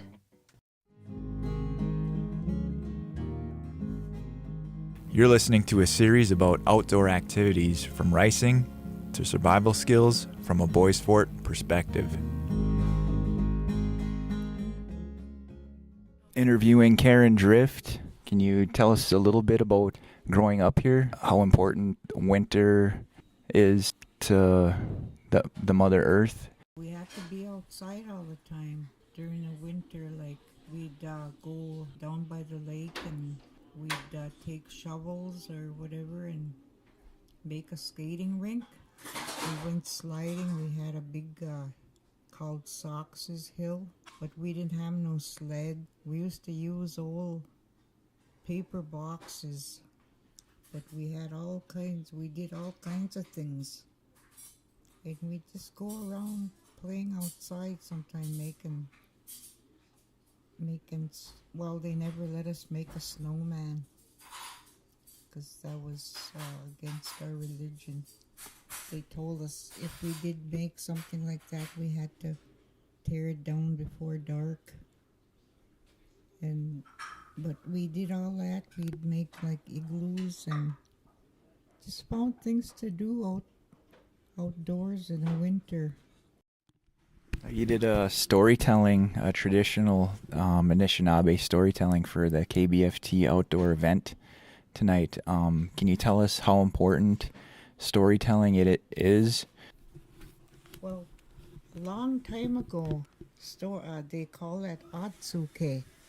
That's storytelling in the winter. But the elders would tell stories to their own kids or whoever, and then not only storytelling, they do like teachings and sewing, and then plus my grandpa and grandma would tell stories to all of us kids.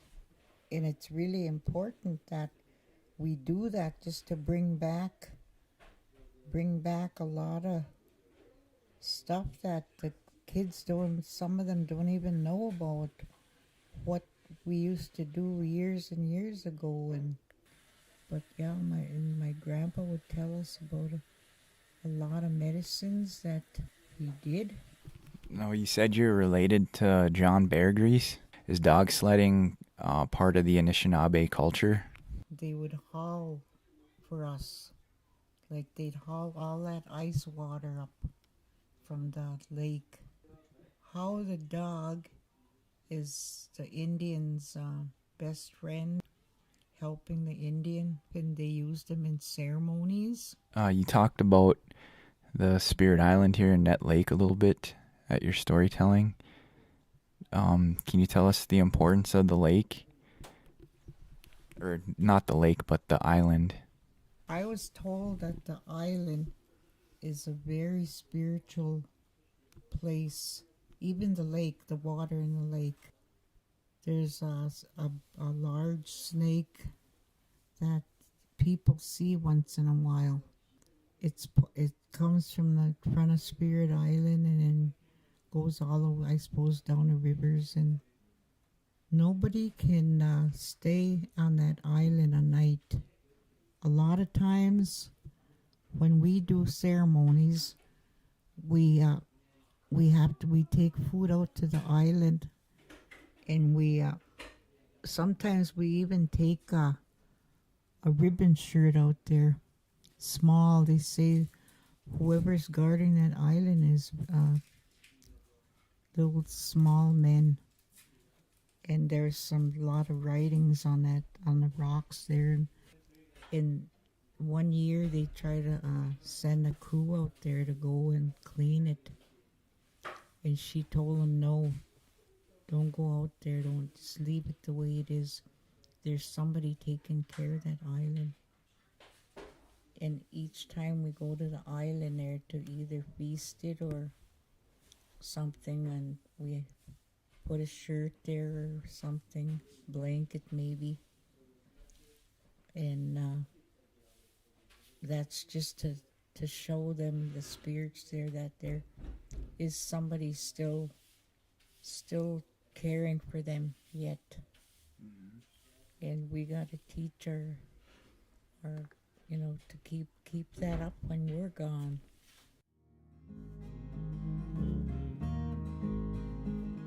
Boys Fort Outdoor is produced by KBFT with support from the Minnesota Arts and Cultural Heritage Fund.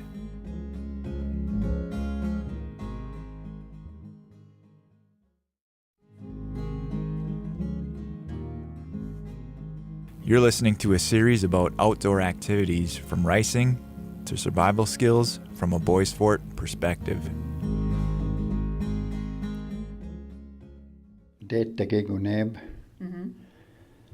That's my Indian name, my real name, and my other name is Gene Goodsky, and I'm from Orr. Did you go out wild ricing as a kid? Oh yes. Tell me what was that? What was the first time? When was the first time you went out ricing? I was about 12 years old when I went out. Mm-hmm. I was over at my grandpa's house there, and this guy came in and he says, "I'm looking for a partner."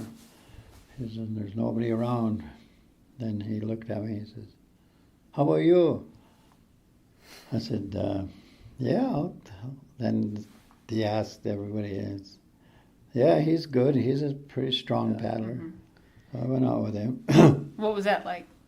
Oh, it was good. We got about 200 pounds, something like that, about 4 sacks. And to my surprise, he gave me half. At that time, they had a wild rice plant right outside a village, about a mile out.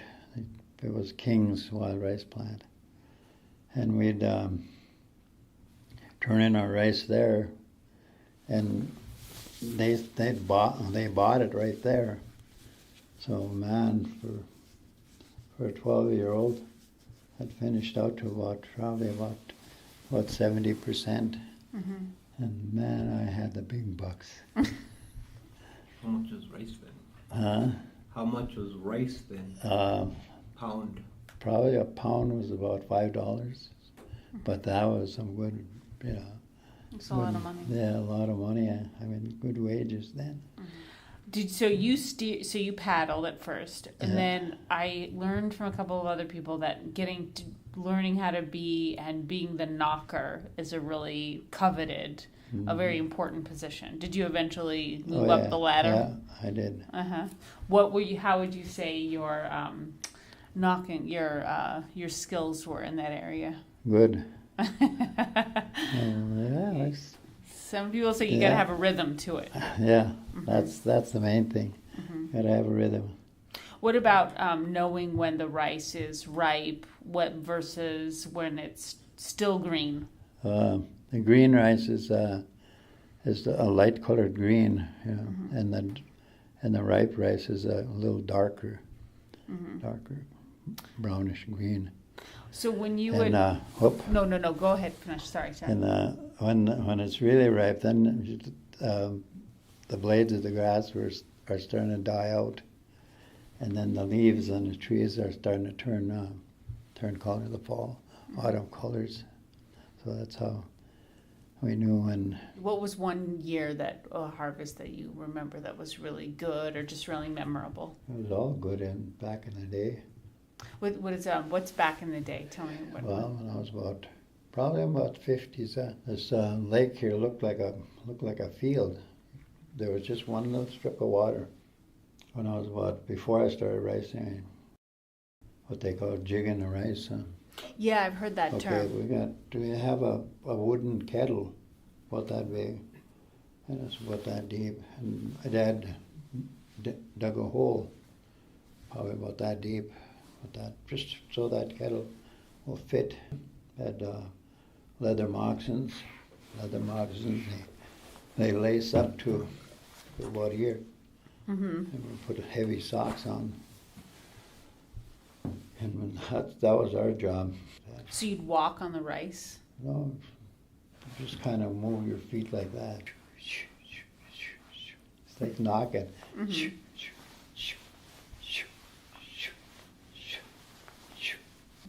The polar looks for that green, that dark green, moves the canoe all over the place. He's always looking. Mm-hmm. So the polar is kind of the scout, kind of moves. It was better when you could see where the girls were. So now before you said that the lake looked like a carpet, but now what does it look like now to you? 80% water. Why do you think it's changed so much? Today, the people don't make offerings. The medicine man would make the offering of the rice before anybody would take a bite. And after they made the offering, then we'd have a good feast. Man, I still remember that thing. Many different varieties. They even had, some people even brought, which was really good, white rice and raisins. That was good. So people don't necessarily do that anymore. They don't do that hardly anymore. But I think that's probably what my spiritual explanation of the lake. Because they say, well, if they don't want to give us back, then we'll take it. Boys Fort Outdoor is produced by KBFT with support from the Minnesota Arts and Cultural Heritage Fund.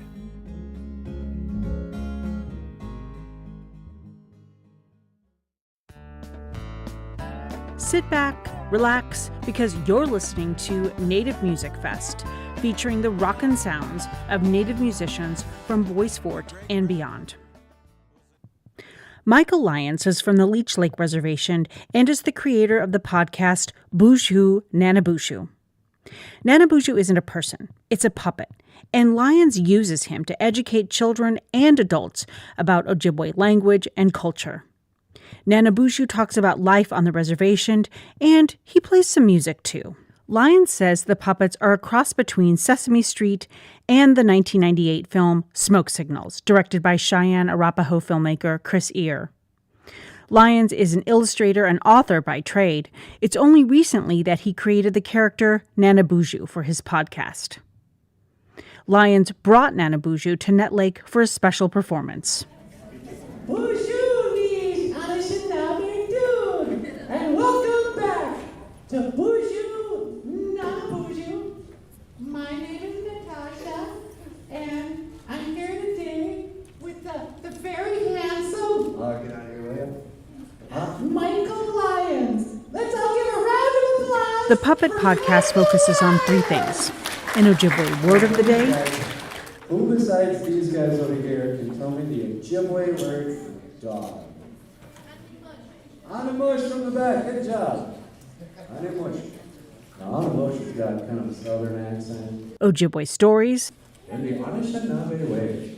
You know, this back in the days of the grandfathers, we didn't have Spider-Man, we didn't have Batman, but we had heroes, we had superheroes. And music.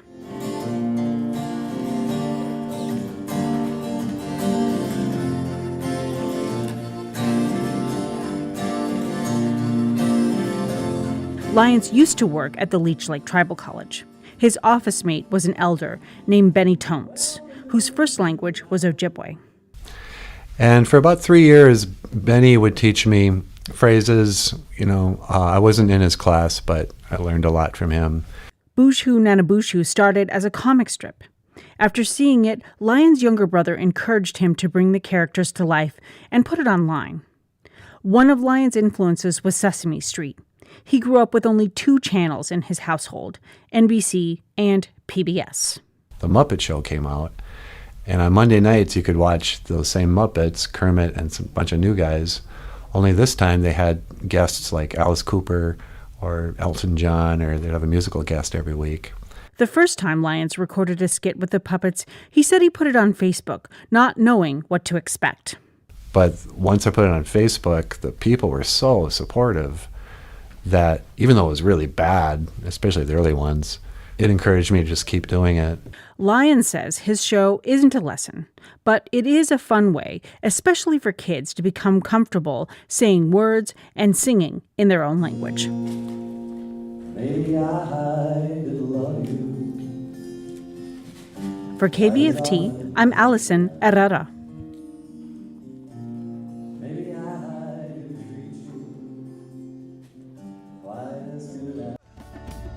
Native Music Fest is a production of the Nett Lake Radio Project and is supported by the Minnesota Arts and Cultural Heritage Fund. Welcome to Boys Fort 90. Boys Fort history in 90 seconds. Marcus is underneath the bucket and he ties it.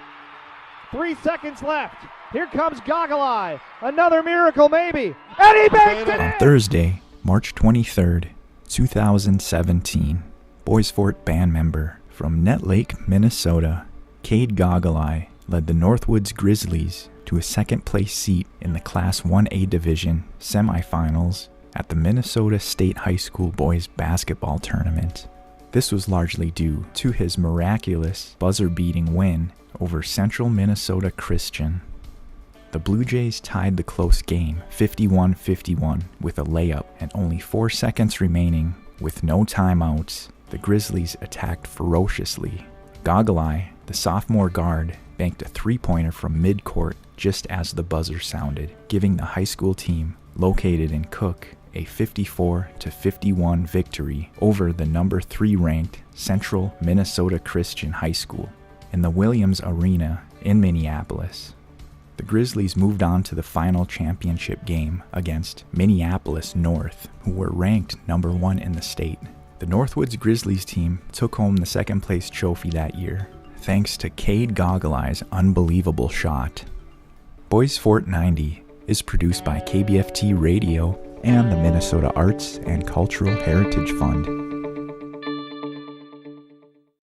You're listening to Native Writers Fest, a series that features Native literary talent from Minnesota and beyond.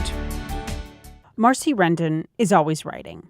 She grew up in northern Minnesota as a citizen of the White Earth Nation and went to college at Moorhead before moving to the Twin Cities for a job. And I was going to go for 3 years, and I kind of been stuck there ever since. And I worked for years in prison programs and in the Heart of the Earth Survival School and their prison program, working in the different prisons, state prisons in the state, working with Native folks who were pre-release. And then I worked as a therapist, counselor, in outpatient programs after that, and then in an inpatient program. And all that time I was writing, like I was writing poetry, I was, just writing short stories or whatever, but I didn't know that I could actually be a writer. The company she worked for went out of business, and she ended up getting a year's worth of severance. During that time, she said she discovered her passion for writing. And at the end of that year, when the severance was up, I decided to do what I could to try and make a living as a writer. And so I've been doing that since 1990, which has meant that basically I write anything that pays. Since then, she's had numerous books for children and adults published. She's also had plays published and produced in English and Ojibwe. She also wrote educational materials for school. I think I'm always making up stories in my head. And there's always some kind of storyline going, or I'll be in a situation and I'll think, I could write a story about that. And then I'll start creating characters and things happening in my head. Rendon says she doesn't necessarily think about her heritage when she writes. She remembers a play she wrote when she tried to make it non-native, but it just didn't work. Then we had the script read by a group of non-native kids, and it was so clear that this was an Indian script, and I had totally failed in what I was trying to do of take anything native out of it. Like, I didn't know how to do it. And I think that who we are when we're writing when we're doing anything from who we are, like from our heart, from our soul, it's like so much of who we are is native that it's just there, even though you may think you're not. Rendon has written 2 crime novels, Murder on the Red River and her latest, Girl Gone Missing. She says people have a fascination with crime. She says she has a lot of Native friends that like to watch Law & Order SVU or Criminal Minds.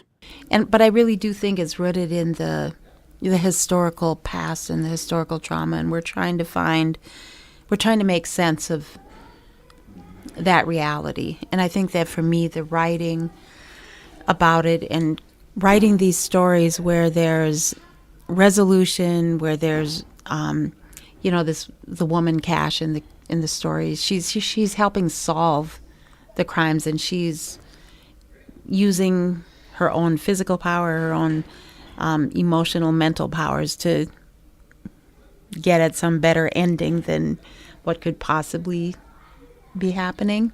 The main character in the book is a 19-year-old girl named Cash. She's aged out of the foster care system, and she befriended a county cop named Wheaton.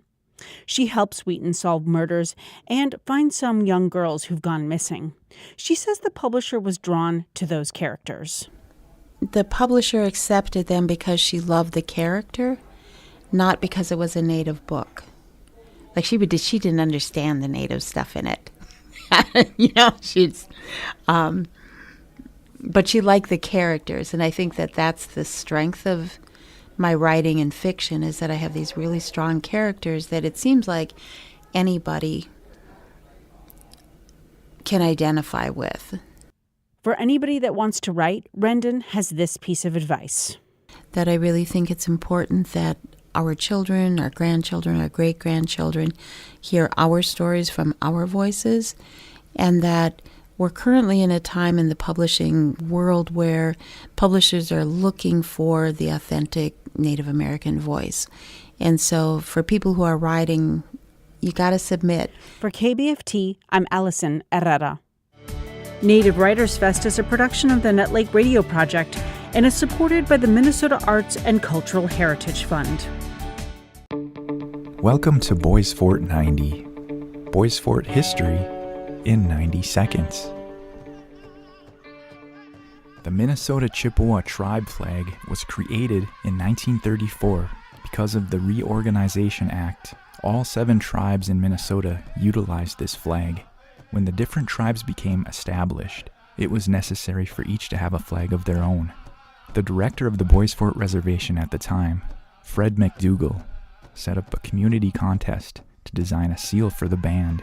Unfortunately, no one participated, and McDougall went on to create it himself, recognizing the great importance to represent the tribe for years to come. In the middle of the flag lies the Boys Fort seal. There's a circle. In the circle, there are 4 directions, making 4 quadrants. In the upper left quarter, there are trees, representing what the name Boys Fort means, strong woods. The lower left quarter is brown, which represents the Mother Earth. In the upper right quadrant represents our sacred Spirit Island on Nett Lake. In the lower right quadrant is blue and has waves representing the lakes of Boys Fort. In the top half of the seal you can see 2 spirit ducks flying in the sky. That is to represent the most common wildlife found in Nett Lake. Directly in the middle there's a huge green rice stalk, and that is what Nett Lake is known for. It's wild rice. Beyond the stalk of rice is an orange sun in a raising or setting position. McDougall tried to include everything that represented the Anishinaabe people and the land of the reservation. The Boys Fort Band officially adopted the seal and the flag in a council meeting in the 1970s. The seal and the flag is still utilized today and proudly represents the Boys Fort Band of Chippewa. Boys Fort 90 is produced by KBFT Radio and the Minnesota Arts and Cultural Heritage Fund.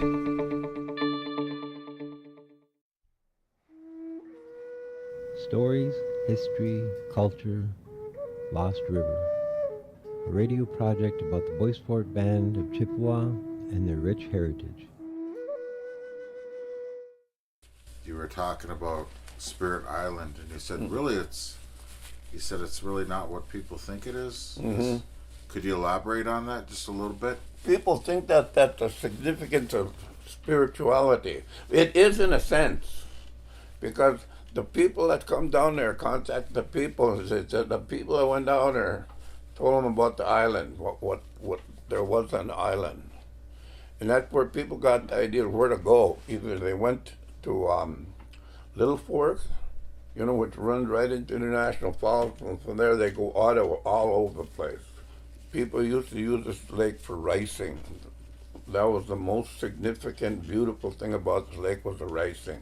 You can remember your days. Your dad and them used to pole around here. They had to stand on top of the seat to pole because the rice was so high. And my mom, when they went out ricing, they come out with about 5 gunny sacks full of rice. And ducks, oh Christ, after they got done ricing, they just went out there and kicked ass and ducks. But you know, like I told what's his name? I said, you're making it really hard for us people to make a living out there because we don't have but two roads around this lake. That's the only thing I can really see about the boys' sport is it took so long to get somewhere that sometimes the people had to camp. Like they used to pick berries all the time around the swamp, and they had to go by car for so long, then they had to walk for so long, and they had to camp there. You know, a lot of blueberries out there. Used to be really a lot of blueberries. And that's usually about the people that come down here. Used to get directions from Spirit Island. There used to be a river all the way, coming all the way through Spirit to Nett Lake. You can see them ways over on the river if you go down there where the people used to camp.